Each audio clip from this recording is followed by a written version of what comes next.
Okay guys, let's we'll take a look here and I'll give you guys a little bit of an update of what is going on out here at the shop. And yeah, so let's take a look. Okay, here we go.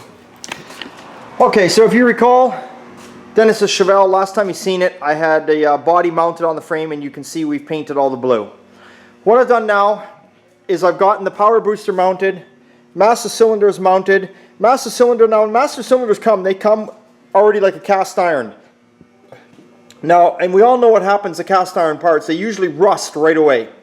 So for anyone out there that hasn't got any idea of how you want to stop that, you can either buy a paint that is cast iron. It's called cast iron paint. It's that color, and it looks remarkably well. Or you can just clear coat it.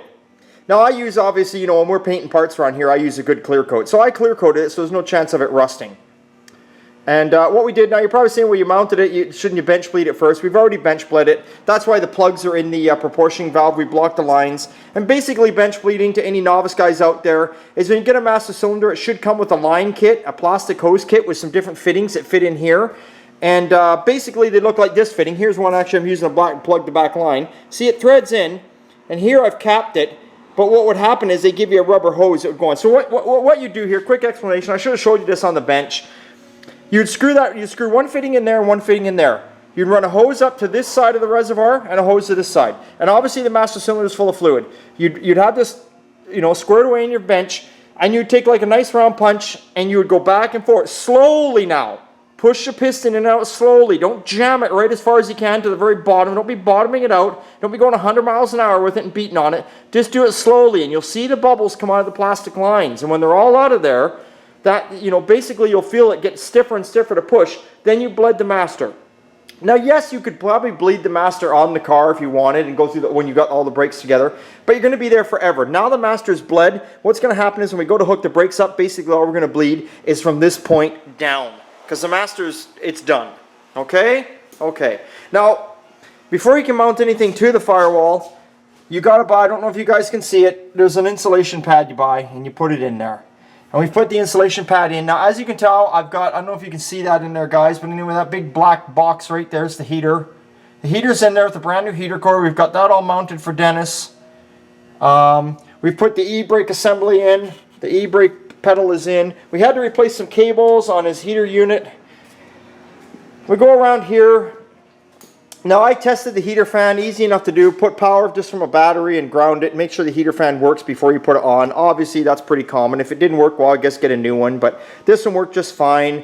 And then I put the heater box itself on. Now, when you buy these, you can see, I don't know if you can see that, but you get a nice gasket kit. Make sure you get the gasket kit. If you don't get the gasket kit, chances are if you do get water up in there, it's going to leak. Now, if you don't have a lot of money, you can't afford the gasket kit, and you know, times are tough and you're just trying to do what you can, then go get yourself some dum-dum putty. That's what it's called. It's called dum-dum putty. And what you do is you'd run it on the inside, obviously, on the inside of this lip. You run it on the back side of what my fingers are against right now. So when you put it up, it's gonna push out. Dum-dum putty's a good idea. Now, when you are putting these felt gaskets on and that, they kind of move around a bit. Now, probably lots of guys have probably shown you this trick out there on YouTube. I don't know if they have or haven't, but there's always somebody that might pick up on something new. So here we go. So there you go right there. What I do is I get some 3M General Trim adhesive. Okay? And what you do, actually, here's an extra gasket. I can't believe it. I can't believe it. You know, you buy a kit and usually they rip you off for parts. And if anything, they gave me an extra gasket and they gave me 2 extra plugs to the firewall pad. It's about time to give you something extra.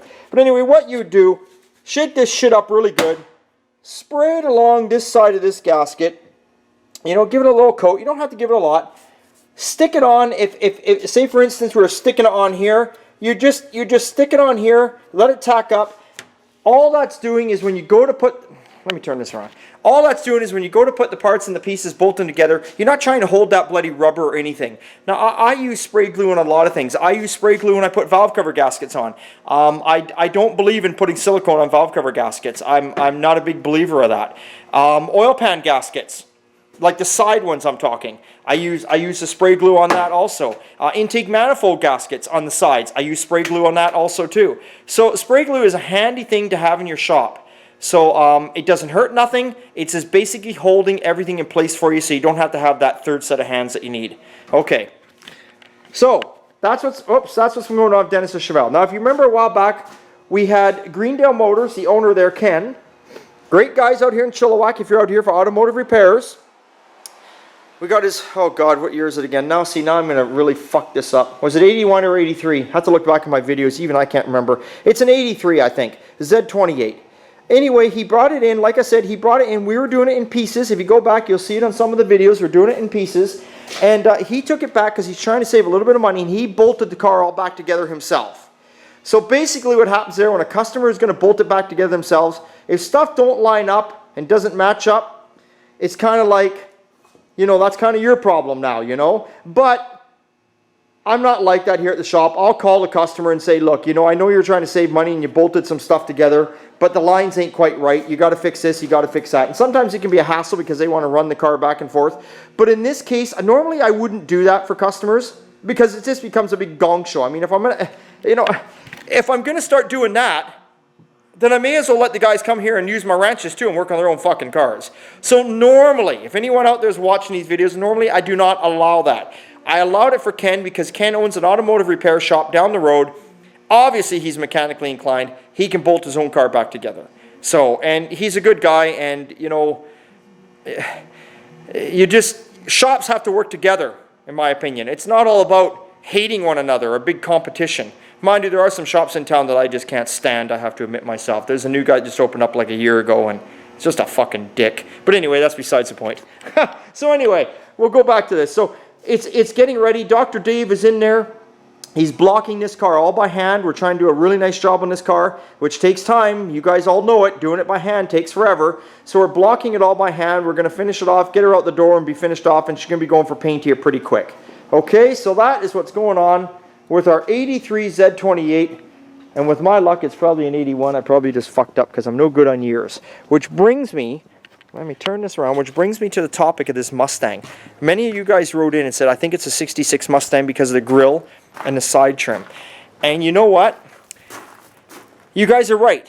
But for some reason, and I'm not going to question it, I'm not going to get involved in this, there's a tag on the door that says 1965. The registration says 1965, but yet the serial number thing that there's a number up on the inner fender here. It claims it's a 66. All the chrome on the car claims it's a 66, but the paperwork says 65. So I don't know what the hell's going on. So anyway, that's besides the point. Let's see what's going on with it. Period. Anyway, so Darren is wiring this car. Now, Darren, we didn't supply the kit. The customer supplied the kit, which is fine. You know, that's all okay.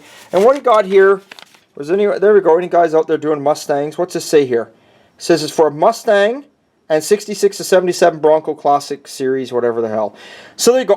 American Auto Wire is actually a very good company. We've used several other harnesses, and we've had no problems with them.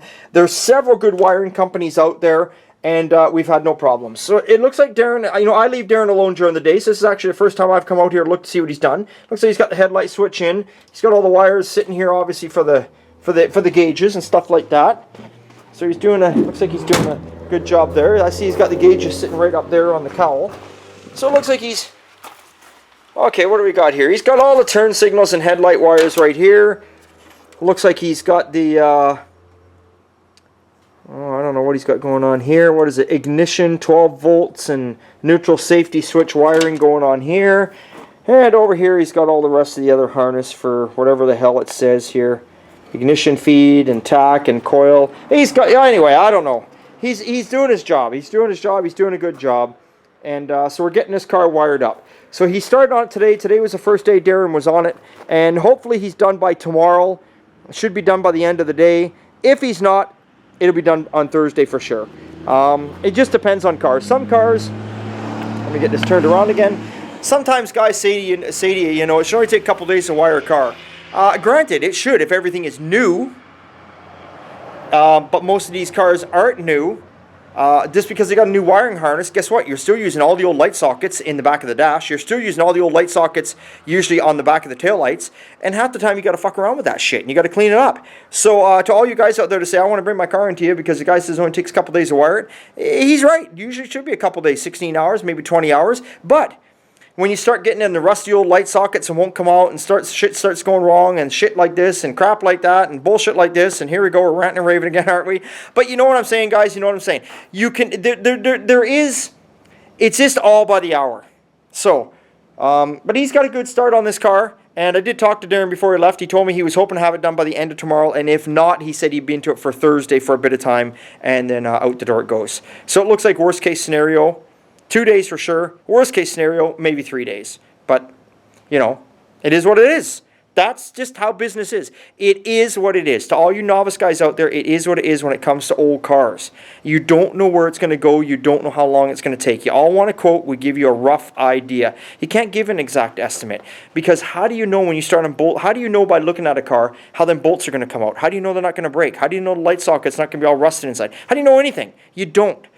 So if a guy that gives you an actual quote and says that's what it's going to be, either he's quoting extremely high on a job that should be $5,000, he's telling you $10,000, so he knows he can't lose in the end.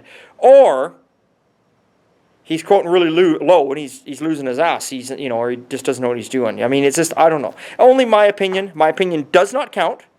Yes, it does not count. Big thumbs up on that. My opinion is my opinion.